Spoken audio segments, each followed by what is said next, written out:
Struktur bahasa C++ di dalam pemrograman bahasa C++. Nah, di sini cara terbaik begitu ya untuk belajar bahasa pemrograman itu dengan praktek begitu ya, dengan langsung mempraktekannya. Jadi cobalah kita praktekkan contoh berikut ini ya, menampilkan selamat belajar C++. Begitu. Jadi dari program yang tampil di sini yang ada di gambar ini ya, itu misalkan kita simpan dengan nama bebas. Kalau di sini saya simpan dengan nama main.cpp. Begitu. Jadi cara untuk menyimpan dan mengcompile program berbeda-beda, itu tergantung dari compiler yang dipakai begitu ya. Jadi kalau waktu ketika di run begitu ya, yang warna gelap, warna hitam itu, jadi akan muncul tulisan selamat belajar C++ gitu. Jadi dari contoh ini, jadi sebuah program begitu ya, sederhana menggunakan C++, saya menggunakan dev C++. Jadi namun penggalan program ini ya menyertakan sintak-sintak dasar bahasa C++ yang nantinya akan saya bahas satu persatu di layar selanjutnya. Sekarang kita praktekkan tadi ada program yang pertama ya, kita praktekkan di dalam dev C++ sebagai berikut ya.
Sini ada garis miring program pertamaku.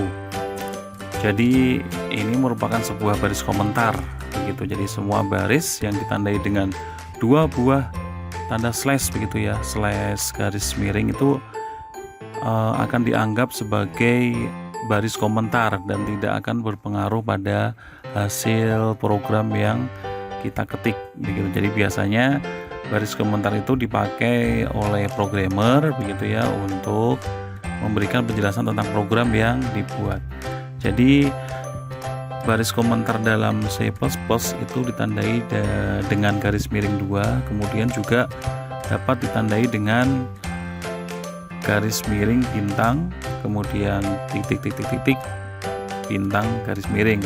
Jadi di sini perbedaannya, kalau satu baris itu menggunakan slash, kemudian kalau menggunakan cerita agak panjang begitu ya, bentuknya paragraf, itu menggunakan blok komentar. Selanjutnya adalah include Eustrom. Jadi di sini pernyataan yang diawali dengan tanda tanda class ya, itu merupakan pernyataan untuk menyertakan preprosesor begitu. Jadi pernyataan ini bukan untuk dieksekusi. Jadi tanda crash include eostrum itu berarti memerintahkan compiler untuk menyertakan file header eostrum. Jadi dalam file header ini terdapat beberapa fungsi standar yang dipakai dalam proses input output. Jadi kalau di sini contohnya adalah cout, itu termasuk proses input output, termasuk output ya. Kalau cout itu menggunakan header eostrum. Jadi cout kemudian cin itu termasuk proses input output, itu menggunakan header eostrum.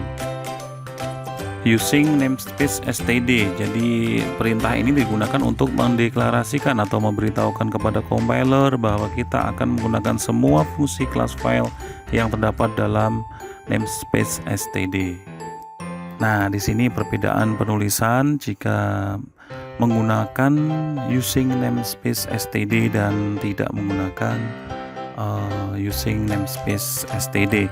Jadi kalau tanpa menggunakan namespace std gitu ya, jadi setiap cout dan cin itu ditulis std titik dua kali begitu. Kemudian kalau menggunakan using namespace std itu di cout dan cin-nya tidak ditambahkan std titik dua kali.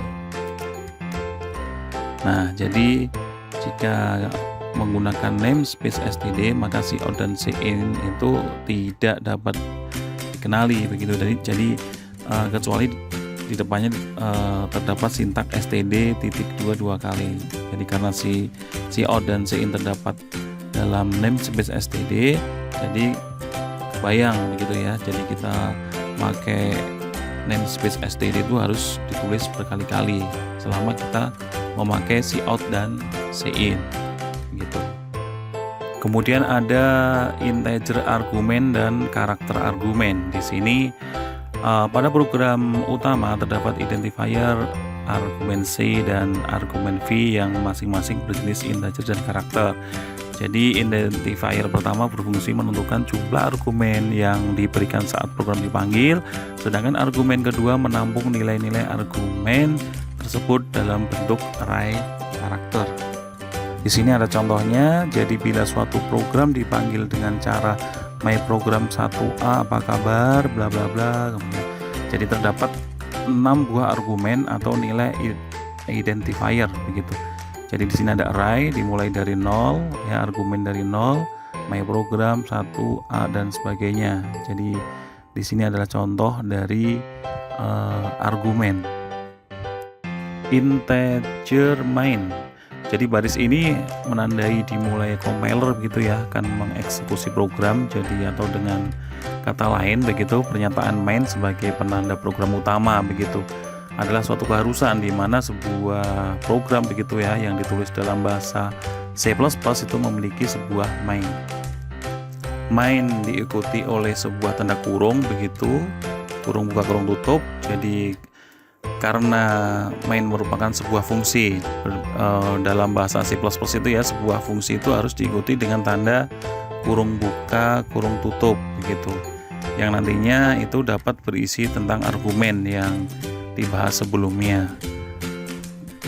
Jadi sintak formalnya itu sebuah fungsi dimulai dengan tanda kurung kurawa buka dan kurung kurawa tutup seperti dalam program yang ada di samping sebelah kiri.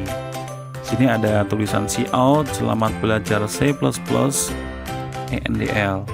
Jadi perintah ini ya, cout itu merupakan hal yang dieksekusi oleh compiler begitu ya, dan merupakan perintah yang akan dikerjakan. Jadi cout itu termasuk file eostrum, merupakan perintah untuk menampilkan ke layar. Jadi cout itu kalau kita ketik selamat belajar C++ yang nanti langsung akan keluar selamat belajar C++.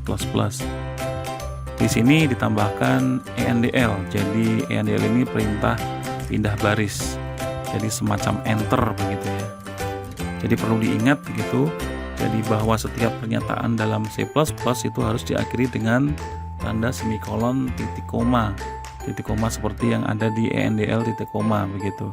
Untuk memisahkan antara pernyataan satu dengan pernyataan lainnya. Kalau tidak ada titik koma biasanya nanti saat dieksekusi akan error, dan error itu akan ditandai pesan error di C++ pada layar bawah biasanya. Return null. Return null ini menghentikan program begitu. Jadi pernyataan return itu akan menyebabkan fungsi main itu menghentikan program begitu dan mengembalikan nilai kepada main. Jadi dalam hal ini itu yang dikembalikan adalah nilai 0. Jadi mengenai pengembalian nilai nanti akan dijelaskan saat mengenai fungsi dalam C++. Jadi program ini tidak akan jalan terus-menerus tapi akan ditampilkan dan berhenti.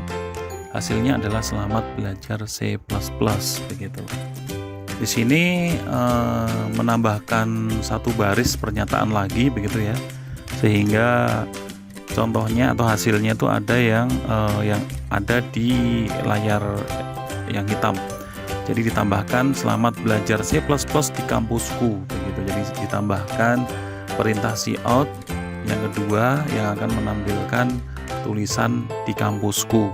Ini contoh program yang kedua.